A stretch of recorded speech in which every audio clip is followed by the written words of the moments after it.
Oui, bien, et merci à vous trois là, pour ce constat de notre système de santé, je dirais des systèmes de santé, aujourd'hui pilotés en grande partie par Paris, au mieux, au pire par Bruxelles.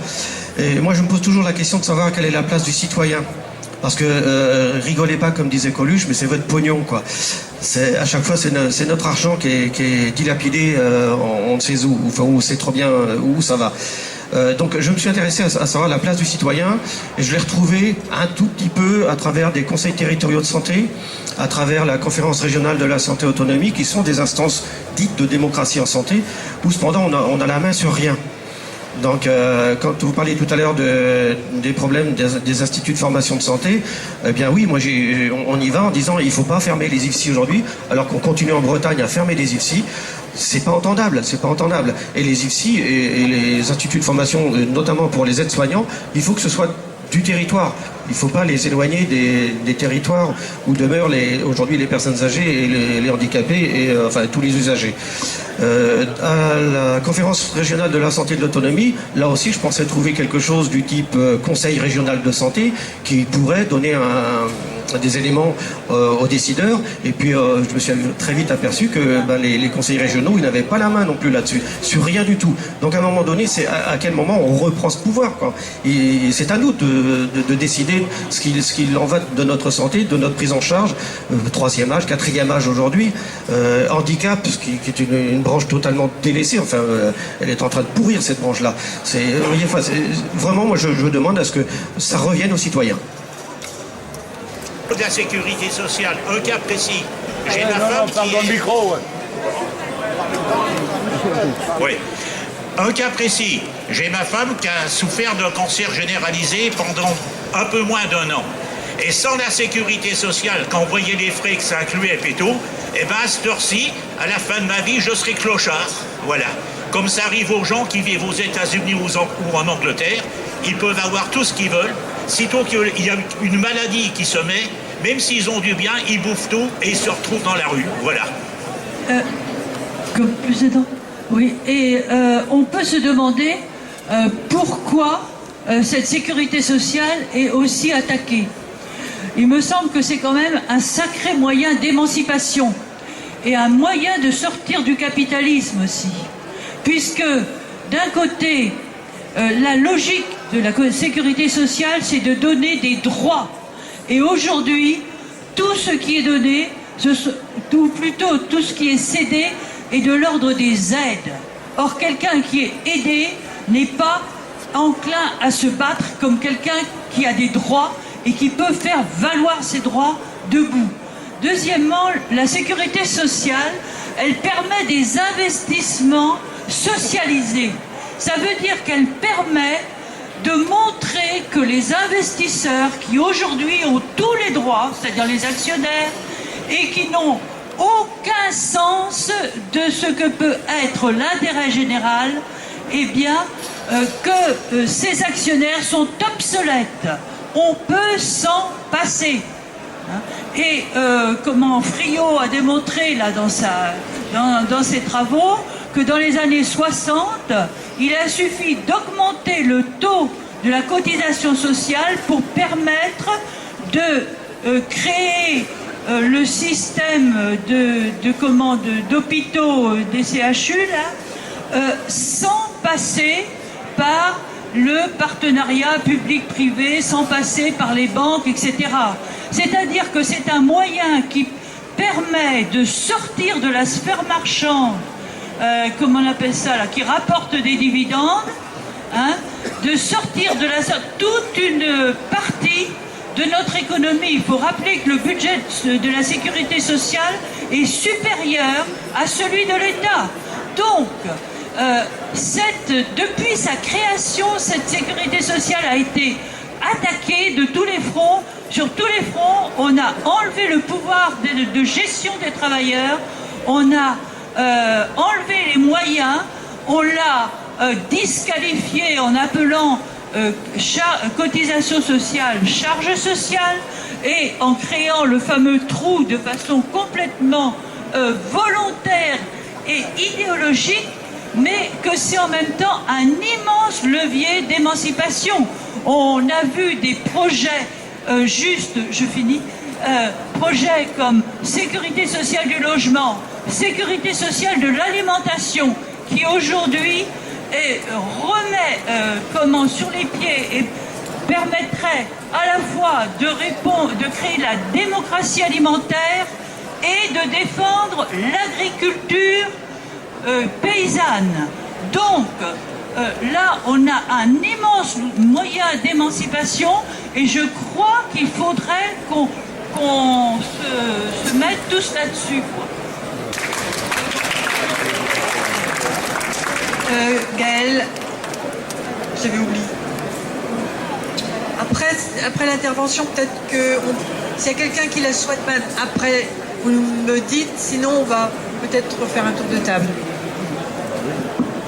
Oui, moi je voudrais témoigner en tant qu'usager du système de santé parce qu'effectivement, toute la souffrance qu'on vient de parler du personnel soignant, en définitive, quelles sont les victimes de cette situation-là? Eh bien, c'est nous. J'ai une histoire hospitalière relativement récente et courte. J'ai eu la chance, j'ai 88 ans, j'ai eu la chance de vivre comme il faut, sans grand problème, pendant très longtemps.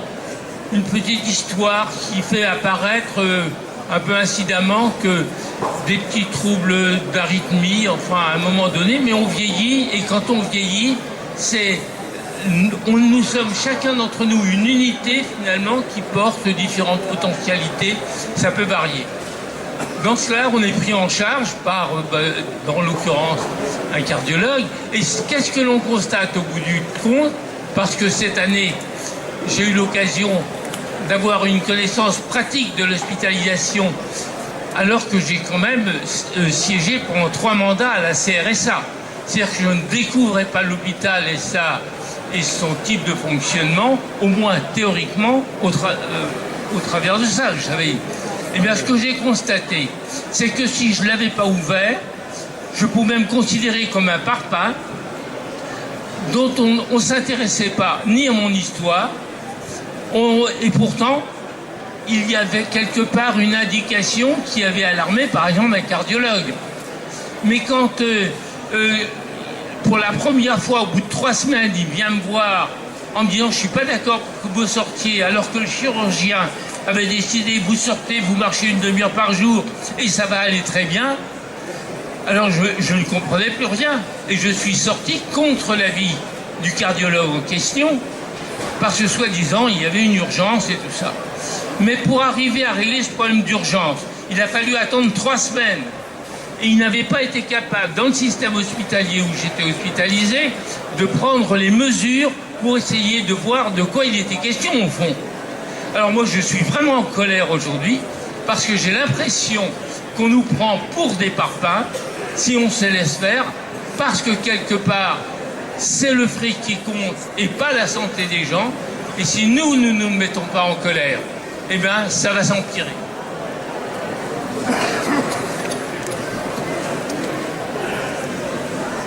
Oui, juste, je voudrais faire une remarque, du coup, suite à votre discours. C'est extrêmement intéressant, mais ça rajoute aussi un problème aussi qui est maintenant hyper délétère pour l'hôpital. C'est tous ces médecins qui font de la médecine privée à l'hôpital public. Et en fait, on parle maintenant beaucoup de dépassement d'honoraires. Moi, je suis absolument contre la médecine privée à l'hôpital public. J'ai perdu beaucoup d'amis d'ailleurs, mais c'est vrai que c'est un scandale. Et ça, en fait, comme vous dites, ça a amené aussi beaucoup de médecins à pratiquer l'ambulatoire. Il y a à peu près, il faut savoir, 20 à 30%, on n'arrive même pas à avoir les chiffres exacts, des médecins qui pratiquent en fait les dépassements d'honoraires à l'hôpital public. Et ça, en fait, je pense que c'est scandaleux parce qu'en fait, ça privilégie, vous connaissez tous peut-être, vous avez des exemples où on vous dit, si vous voulez un rendez-vous, c'est dans 3 semaines dans le privé, à l'hôpital public, ou dans 2 mois et demi, voilà. Et en fait, ça, c'est une réalité de terrain qui est en train en fait de s'instaurer, qui évolue depuis 10 ans, à peu près une bonne dizaine d'années, et qui est devenue vraiment hyper importante. Donc en fait, on a une partie des médecins. Donc, pour le coup, voilà, je sors du corporatisme, mais je pense que c'est à mon avis une interdiction qu'il faudra un jour poser, un vrai débat, c'est un vrai débat. Il faut absolument que la médecine privée sorte de l'hôpital public. C'est-à-dire soit on fait du privé, et très bien, mais soit on fait du public. Mais si on fait du public, on ne fait pas de dépassement d'honoraires. Parce que, en fait, ce qui se passe, c'est que nous, à l'hôpital ambulatoire, ils ont privilégié toute l'évolution des lits traditionnels, des lits où on pouvait rester 2-3 semaines, enfin quand on avait besoin, tant qu'on avait besoin. En fait, ont été bouffés, ces 67 000 lits qu'on a perdus, ils ont créé 30 000 lits d'ambulatoire. Et ces lits, en fait, ils servent justement pour faire en fait, de la médecine, la plupart du temps, privée. Et c'est là en fait où tout le système en fait ne fonctionne plus. C'est là pour ça en fait que les soignants s'y retrouvent pas. Parce qu'évidemment les soignants dans le public ils sont pas rémunérés par les dépassements d'honoraires, il n'y a que les médecins. Donc en fait c'est pour ça, là évidemment je suis pas le mieux, si je suis bien placé pour en parler, mais je crois que voilà, c'est un vrai débat aussi, c'est une vraie question et je pense que c'est un combat à mener qu'on est en train de mener là nous sur mon GHT avec beaucoup de difficultés. Mais je pense que voilà, on peut mieux faire, mais il faut supprimer absolument. Il faut que ce soit inscrit, je pense, dans le cœur des débats et dans tout ce qu'on pourra faire dans le futur.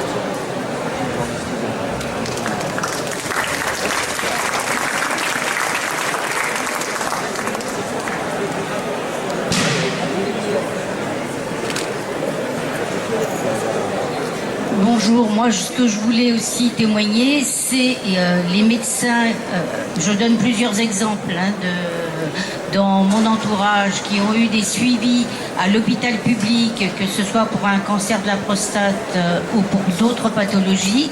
Ils ont fait toutes leurs consultations à l'hôpital public. Au moment de l'opération, on leur a dit c'est à l'hôpital privé de Plérin, on n'opère pas à l'hôpital public. Je trouve ça scandaleux. Dont certains qui siègent dans les commissions de défense des usagers, il n'y a pas eu de réponse.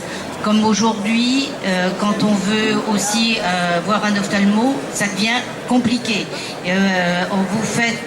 Vous appelez tous les jours différents hôpitaux, il n'y a plus d'ophtalmo. C'est la débandade pour envoyer tout le monde à l'hôpital privé. Et moi j'ai travaillé dans les hôpitaux publics, c'est à l'encontre de nos valeurs. Et ça, on a du mal aussi, indépendamment des dépassements d'honoraires, c'est scandaleux. Là, si on veut un ophtalmo agrémenté classe 2, on va trouver. Mais classe 2, on paye tous, rien que pour la consultation, des suppléments d'honoraires. Donc il y a plein de gens, aujourd'hui on revient avec plein de gens qui ne peuvent plus se faire soigner. Parce qu'ils n'ont pas, on va vous dire, vous avez la mutuelle qui prend, mais quand on voit les prix de nos mutuelles aujourd'hui, il y a encore des gens qui n'ont pas de mutuelle. Parce qu'ils sont juste au-dessus de la CMU. J'ai un exemple proche dans la famille d'une personne qui a eu un cancer du côlon. Donc impossible il s'adresse à une clinique dans la banlieue parisienne. Pas moyen parce que son état cardiovasculaire met en danger son pronostic. Donc on l'envoie à Cochin. Cochin, c'est le temple, le fin du fin du CHU parisien. Cette personne est reçue par un médecin, un ponte, un chirurgien digestif, qui lui fait en fait un racket. C'est-à-dire, je donne ça pour illustrer ce que vous venez de dire là, un racket en disant il faut opérer ce cancer d'une façon très rapide, sinon ça va mal tourner. Je vous propose, au lieu d'attendre 4 mois où vous serez opéré à l'hôpital public, je prends dans mon service privé de l'hôpital, mais je vais vous demander un dépassement d'honoraires de 3 000 euros. 3 000 euros pour, en fait, le racket, le chantage, il est là. Soit vous attendez 3 mois ou 4 mois pour être opéré dans le service public et puis vous y laissez votre peau, en gros. Et sinon, moi, je vous sauve pour 3 000 euros de votre poche. Sa femme dit, c'est un peu cher, 3 000 euros. Moi, j'étais soignante, mon mari était cuisinier à l'hôpital, on ne gagne pas beaucoup d'argent. Je vais vous baisser à 2 500 euros. Alors là, c'est cher. Vous allez casser la tirelire et puis ça ira très bien. Je m'occuperai de vous personnellement. Enfin, ça, c'est un premier exemple. Pour donner une illustration du montant possible, du racket que les médecins qui pratiquent les dépassements d'honoraires sont capables de faire, certains d'entre eux. Donc il n'y a pas que des médecins malheureux à l'hôpital, il y en a qui profitent de la situation.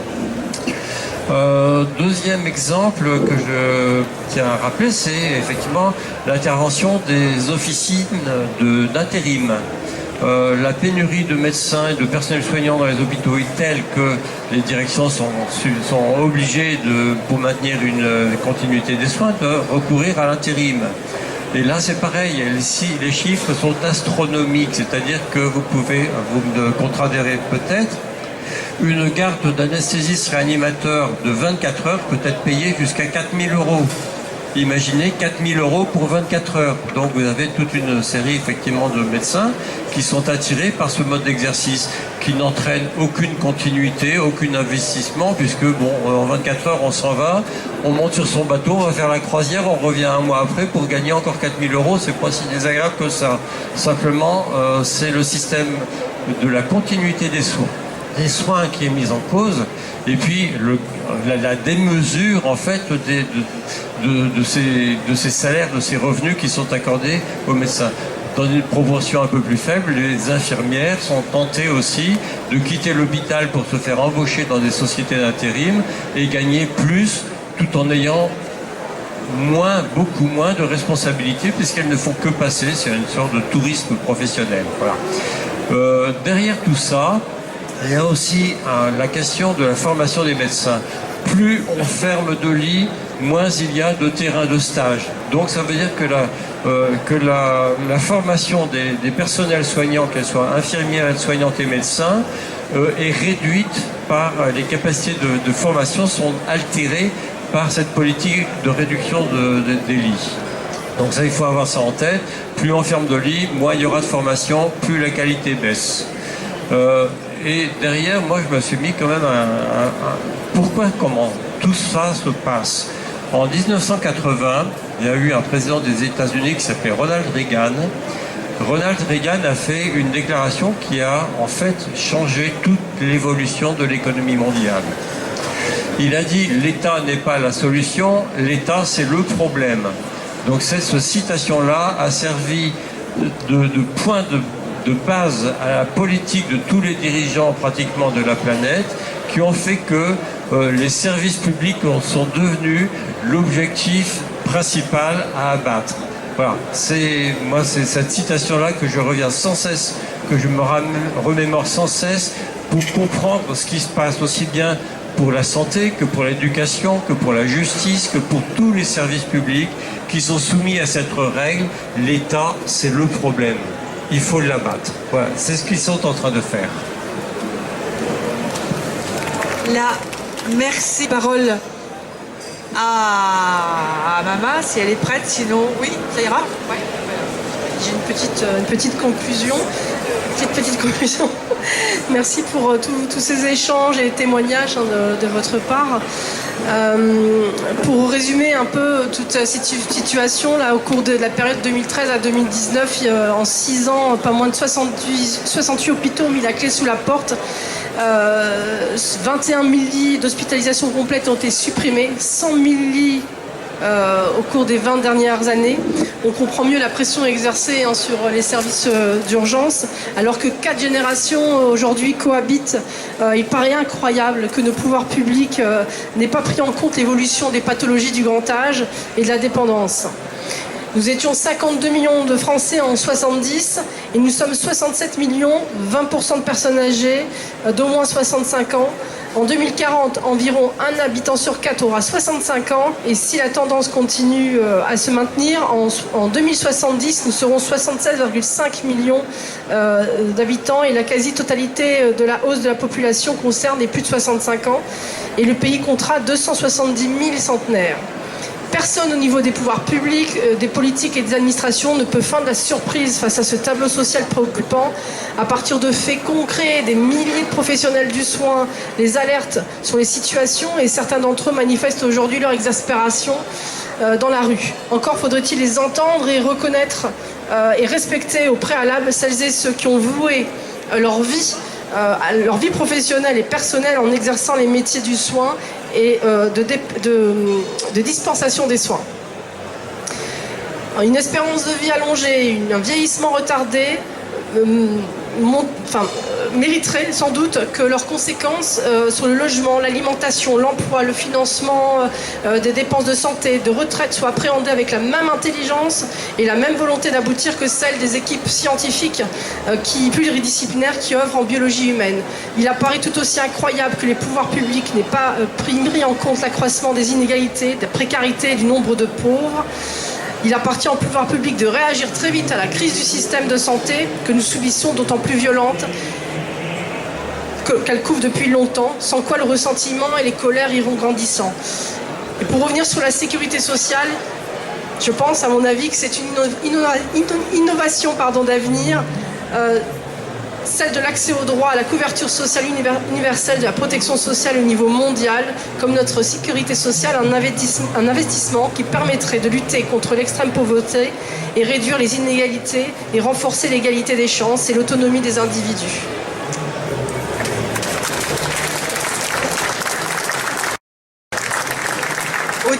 Autant dire que c'est un cri aussi lancé, un appel à tous ceux qui ont des cheveux blancs là, dont je fais partie, c'est de se mobiliser, de parler des personnes âgées, de plus rester invisible et d'intervenir. Parce que si c'est pas nous qui nous mobilisons, on ne bougera pas et on ne bougera rien. Donc.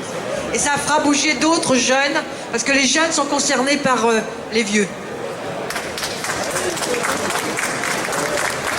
Je crois qu'il y a qu'effectivement, on manque encore de militants, je trouve, mais je pense que c'est vraiment là que tout peut jouer, tout peut évoluer. Juste un petit mot sur l'intérim, nous par exemple à la MUF, ça fait 5 ans qu'on se bat pour l'interdire purement et simplement, parce que ça c'est pareil, c'est un scandale financier qui est quand même incroyable, vraiment incroyable. Mais c'est un peu dans l'idée de marchand, de rendre l'hôpital marchand en fait, et on est en train de le vendre en fait aux mutuelles. Mais en fait, c'est comme ça qu'on laisse des médecins faire du capital dedans, qu'on met des intérimaires qui gagnent 10 fois plus que les autres, et à la fois on perd du temps médical, donc c'est stupide, mais bon, c'est comme ça. Et toujours est-il que je pense qu'il vraiment, oui, effectivement, c'est que par les militants qu'on peut y arriver. On a effectivement beaucoup de difficultés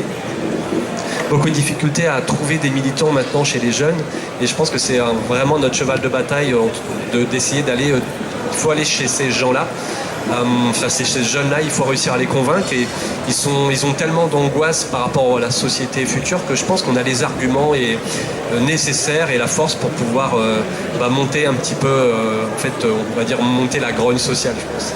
Voilà, merci.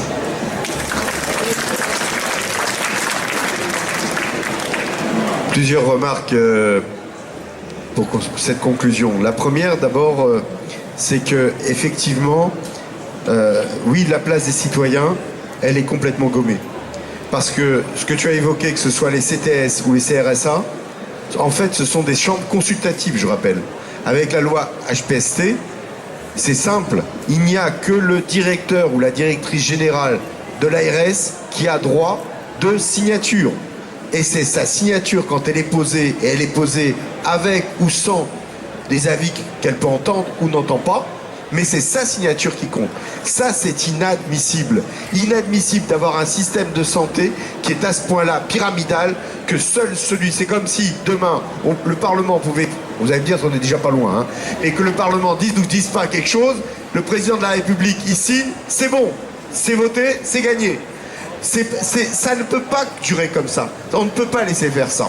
Et pourquoi je le dis? C'est parce que nous allons rentrer en 2023 dans ce qu'on appelle le plan régional santé, les prochains plans régionaux santé 2023-2028. Ces plans sont déjà quasiment finis d'être écrits par les ARS pour ces 5 années. Je rappelle que 5 années qui correspondent finalement au mandat des députés. Ça veut dire qu'en clair, les députés n'ont pas voté ces 5 années, puisqu'ils démarrent leur mandat, que déjà on va figer des politiques de santé régionales. Donc en clair, nous avons 1 an, toute cette année 2022-2023, pour faire des initiatives, des actions, pour dire aux ARS, voilà nos besoins. Et maintenant, à vous de trouver les moyens. Si nous ne faisons pas ce travail-là, ville par ville, département par département, dans les régions, nous allons avoir un PRS qui d'ailleurs, de ce point de vue-là, est force de loi. C'est-à-dire que le PRS, c'est pas seulement un problème d'un bout de papier, c'est légalement force de loi, c'est-à-dire il est opposable. C'est-à-dire que si demain on dit je veux changer ça, ah non, il y a un PRS, encore faut-il changer le PRS. Et donc de ce point de vue-là, nous allons nous trouver dans une situation de double contrainte, celle de par la politique de santé nationale et européenne qui nous impose des restrictions, qui entraîne notamment avec l'intérim une accélération effectivement de la fuite des personnels, parce qu'à un moment donné, effectivement, quand on peut gagner autant aller dehors que dedans. Je ne parle même pas du fait d'aller dans le privé, simplement en étant dans les boîtes d'intérim. Je rappelle que quand on a mis en place les lits privés au sein de l'hôpital, celui qui s'était opposé à cette logique-là, c'était Jacques Ralit, décédé aujourd'hui. Mais Jacques Ralit, il est resté 1 an. Pourquoi il est resté 1 an seulement ministre de la Santé? Et pourtant, en 1 an, il l'a fait. C'est parce qu'il avait voulu enlever les lits privés à l'hôpital. Donc cette logique-là, pour eux, elle était fondamentale. Et on peut le comprendre dans ces années-là, 81, 84. Il fallait absolument construire le système que nous connaissons aujourd'hui et dont nous voyons les conséquences. C'est comme quand moi j'étais président de l'UNEF Santé en 1972, quand il y a eu le numerus clausus, on avait été voir le ministre, on lui avait dit mais votre numerus clausus c'est de la merde, vous allez nous mettre en situation dans 30-40 ans, sans être un grand spécialiste d'économiste de la santé, dans une situation terrible. On y est, et c'est pas quelque chose qui était une faute politique, c'était une stratégie politique.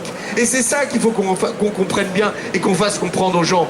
Ils ne sont pas aujourd'hui dans la faute politique, ils sont dans une stratégie politique qui est complètement contraire aux besoins de la population. Et si nous allons être, nous, dans la faute politique, si nous militons pas pendant cette année-là contre les PRS qui vont se faire. Alors, le plan régional de santé, tel que nous voulons, eh ben, c'est le plan régional de santé que notamment la NUPES voulait mettre en termes de proposition de loi et que le 49.3 va nous empêcher d'avoir, c'est-à-dire notamment les 10 milliards d'investissements, c'est-à-dire de créer des personnels, c'est-à-dire de mieux former, c'est-à-dire de s'opposer à l'intérim, etc., etc.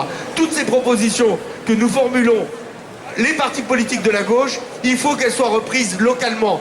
Nous, dans le Val-de-Marne, par exemple, puisque moi je suis du Val-de-Marne, dans le Val-de-Marne, la coordination des hôpitaux et maternités de proximité du département, dont je le rappelle, j'essaye d'impulser par le porte-parole que j'ai, on a organisé déjà une rencontre autour de la psychiatrie.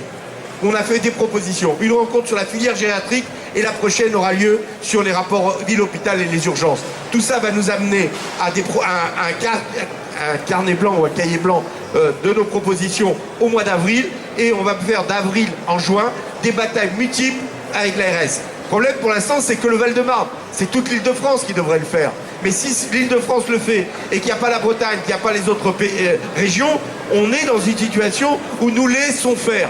Alors voilà, PRS, action, mobilisation, bataille pour la Sécu, tout ça c'est entre nos mains. On a des propositions, et ben faisons-les porter le plus haut possible en France et en Europe. Voilà, et bien il n'y a plus de cas. Et si vous souhaitez, je ne sais pas si ça marche, si vous souhaitez lire et découvrir le livre de Amama Bouraba, il est à votre disposition. Donc vous pouvez l'acheter auprès de Michel et puis échanger et dédiquer. Amama va le... Voilà, elle peut, oui. Je vais vous donner. Oui, c'est ce que je pensais aussi.